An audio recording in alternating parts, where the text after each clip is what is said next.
नमस्कार दोस्तों, आज हम लेकर आए हैं यूपी जीके के सबसे महत्वपूर्ण प्रश्न जो यूपी पुलिस, लेखपाल, एसएससी जीडी, रेलवे जैसे सभी एग्ज़ाम्स के लिए बहुत ज़रूरी हैं। दोस्तों, अगर आप कम समय में अपनी तैयारी अच्छी करना चाहते हैं तो यह वीडियो आपके लिए बहुत ही फ़ायदेमंद होने वाला है। तो चलिए शुरू करते हैं आज का वन डे रिवीजन।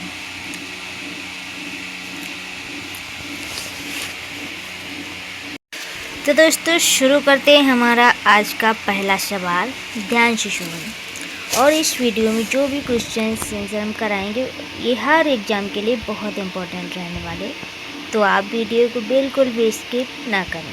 ठीक है, नाउ स्टार्ट, गेट रेडी। दोस्तों, ये उत्तर प्रदेश जीके की बहुत ही इम्पोर्टेंट क्लास होने वाली है। तो वीडियो शुरू करने से पहले आप सबको बता दें, इस वीडियो में हम जो भी क्वेश्चन कराएंगे हर एग्ज़ाम के लिए इम्पोर्टेंट, किसी एक एग्ज़ाम को टारगेट करके वीडियो नहीं बनाई जा रही है, ये हर एग्ज़ाम को टारगेट करके वीडियो बनाई जा रही है। ठीक है, तो इसे बिल्कुल स्किप ना करें। शुरू करते हैं हमारा आज का पहला क्वेश्चन, सबसे अधिक राज्यों से गुजरने वाली नदी कौन सी है? दोस्तों, सबसे अधिक राज्यों से गुजरने वाली जो नदी है वो हमारी गंगा नदी है, जो हमारे भारत की, हमारे उत्तर प्रदेश की बहुत पवित्र नदी मानी जाती है। ठीक है,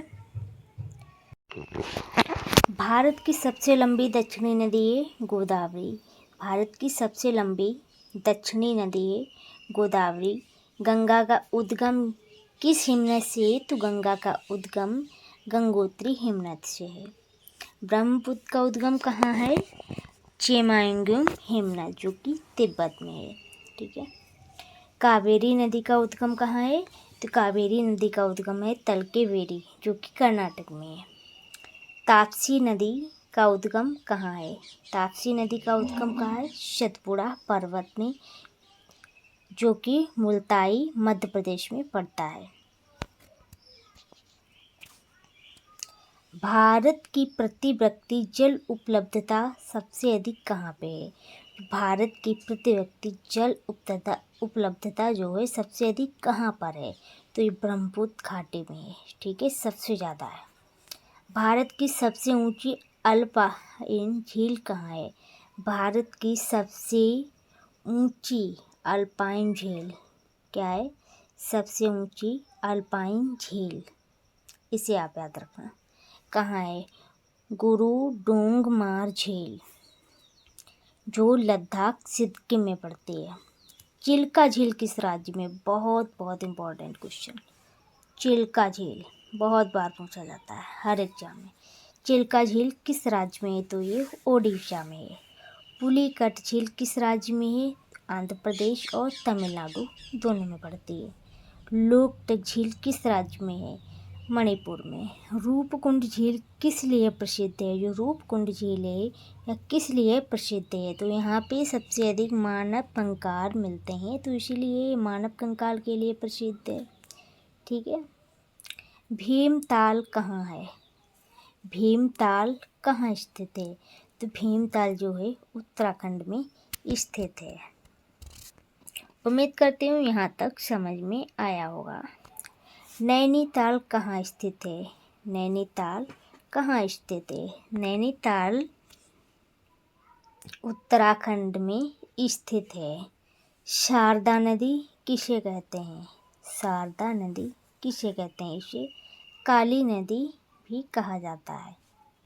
दोस्तों, शारदा नदी को काली नदी हम क्यों कहते हैं, इसके बारे में भी हम थोड़ी जानकारी देना चाहेंगे।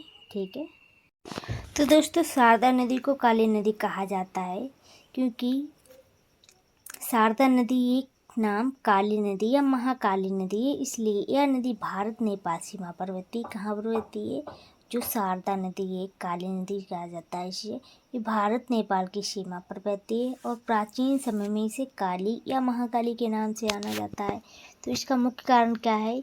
इसका उद्गम जो है कालापानी क्षेत्र के पास होता है, जहाँ से इसे काली नदी कहा जाता है। क्यों कहा जाता है? इसका मुख्य कारण है इसका जो उद्गम स्थल है जो कालापानी क्षेत्र के पास है, इसीलिए इसे काली नदी कहा जाता है। और सीमा बनाने के कारण भारत और नेपाल में अलग अलग नामों से जानी जाती है। ठीक है, आगे चलकर मैदानों में आने पर यही नदी शारदा नदी कहलाती है। जब ये नदी जो काली नदी के नाम से हम जिसे जानते हैं, ये जब मैदान में प्रवेश करती है तो इसे शारदा नदी कहते हैं। आसान भाषा में हम अगर समझते हैं तो ऊपरी भाग जो पहाड़ी क्षेत्र का भाग है उसे काली नदी या महाकाली के नाम से जाना जाता है। जो इस नदी का जो ऊपरी पहाड़ जो होते हैं, पहाड़ों के ऊपरी वाला पहाड़ी क्षेत्र का जो भाग है, ठीक है, तो उसे काली या महाकाली नदी के नाम से जानते हैं। और जो इसके निचला भाग है जो मैदानी क्षेत्र में बहती है उसे हम शारदा नदी कहते हैं, ठीक है। इसलिए दोनों एक ही नदी के अलग अलग हिस्सों अलग अलग नाम से इसे जाना जाता है, ठीक है। उम्मीद करती हूँ समझ में आ गया होगा। आगे बात करते हैं चेनाब नदी का उद्गम स्थल कहाँ है। चेनाब नदी का उद्गम कहाँ है, तो यह चंद्रा और भागा नदियों के संगम जो कि तांडी और हिमाचल प्रदेश में लगता है, ठीक है। रावी नदी का मुहाना किस देश में, जो रावी नदी है इसका मुहाना किस देश में है, पाकिस्तान में है। तो रावी नदी का मुहाना पाकिस्तान में, याद रखना।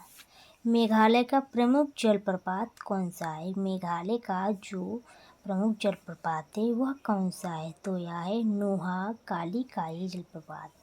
मेघालय का प्रमुख जलप्रपात है नोहा काली काई जलप्रपात। गंडक नदी का उद्गम कौन सा है। गंडक नदी का उद्गम देश है नेपाल, ठीक है। भारत की जलवायु को नियंत्रित करने वाले कारक कौन कौन से हैं, तो भारत की जलवायु जो है इसे नियंत्रित करने वाले कारक हैं हमारा अक्षांश, भारत का अक्षांश, उसकी ऊंचाई, समुद्र से इसकी दूरी, और हमारे यहाँ की जो पवनें हैं, हमारे पर्वत हैं, महासागरीय धाराएं हैं, ये सब भारत की जलवायु को नियंत्रित करते हैं, ठीक है। तो यही भारत की जलवायु को नियंत्रित करने वाले कारक कहलाते हैं। भारत में सबसे अधिक हीट वेव किस राज्य में होती है। भारत में जो गर्मियों का जो मौसम होता है, ठीक है, अप्रैल जून का जो मौसम समय होता है, इस टाइम में हीट वेव काफ़ी रहती है। भारत के हर इलाके में बहुत ज़्यादा हीट वेव होती है, लेकिन सबसे अधिक हीट वेव जहाँ पे पाई जाती है वो है हमारा राजस्थान का इलाका, क्योंकि यहाँ पे पानी की कमी है, सूखा जैसा रहता है, तो इसलिए यहाँ पे हीट वेव का प्रकोप ज़्यादा रहता है। ओके, अगर आपसे पूछा जाए कि भारत में सबसे अधिक हीट वेव कहाँ पे पाई जाती है, कहाँ पे किस राज्य में मिलती है, तो वो है राजस्थान है। भारत में सबसे ठंडा स्थान, तो वो है जम्मू कश्मीर का द्रास क्षेत्र जम्मू कश्मीर में पड़ता है। ये भारत का सबसे ठंडा स्थान है, ठीक है। एल नीनो का प्रभाव क्या है।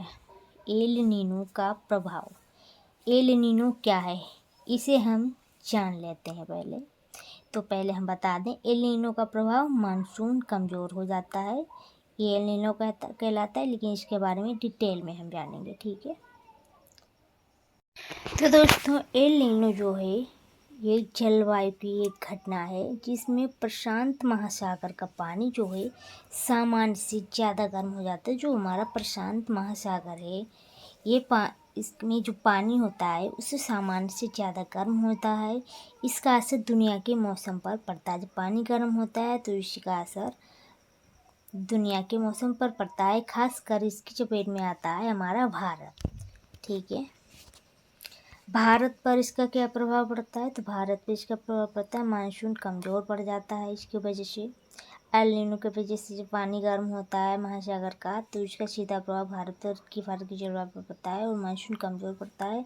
कई जगह क्या होता है, ड्रॉट भी बढ़ जाता है, सूखा पड़ जाता है, बारिश देर से या कम या बिल्कुल नहीं होती है, ठीक है। खेती पर भी बुरा असर इसका देखने को मिलता है। इसकी वजह से फसल उत्पादन घट जाता है। विश्व पर क्या प्रभाव पड़ता है एल नीनो का, तो ऑस्ट्रेलिया और एशिया में सूखा हो जाता है। एल नीनो की वजह से ऑस्ट्रेलिया और एशिया में सूखा हो जाता है। साउथ अमेरिका में ज़्यादा बारिश और बाढ़ आ जाती है। क्या होता है, साउथ अमेरिका में ज़्यादा बारिश और बाढ़ आ जाती है।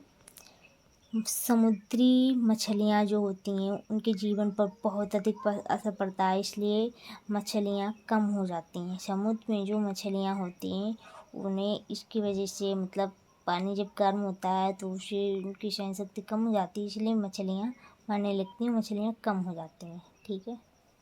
और दोस्तों इसका तापमान पर क्या असर पड़ता है, इसकी वजह से गर्मी बढ़ जाती है, कई जगह हीट वेव या लू बढ़ती है। आसान भाषा में अगर हम बात करें तो एल नीनो, कम बारिश, ज़्यादा सूखे की संभावना बढ़ जाती है, यही है एल नीनो। ठीक है।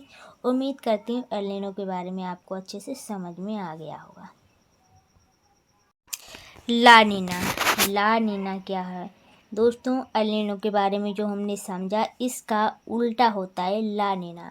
इसमें मानसून कमज़ोर हो जाता है और ला नीना की वजह से मानसून मजबूत हो जाता है। ठीक है। तो दोस्तों ये क्वेश्चन कैसे लगे आपको, ये क्लास कैसी लगी आपको दोस्तों, उसके बारे में हमें ज़रूर बताएं। दोस्तों पहली बार अगर हमारे चैनल पे आते हो तो चैनल को सब्सक्राइब कर लें और ऐसे ही रोज़ की वीडियो, अच्छी अच्छी जानकारी इस यूट्यूब चैनल पर आपको मिलते रहेंगी। ठीक है। मिलते हैं अगले वीडियो में, तब तक के लिए धन्यवाद और पढ़ते रहो, आगे बढ़ते रहो, याद रखो सक्सेस ही लर्निंग है। ओके, मिलते हैं नेक्स्ट वीडियो में।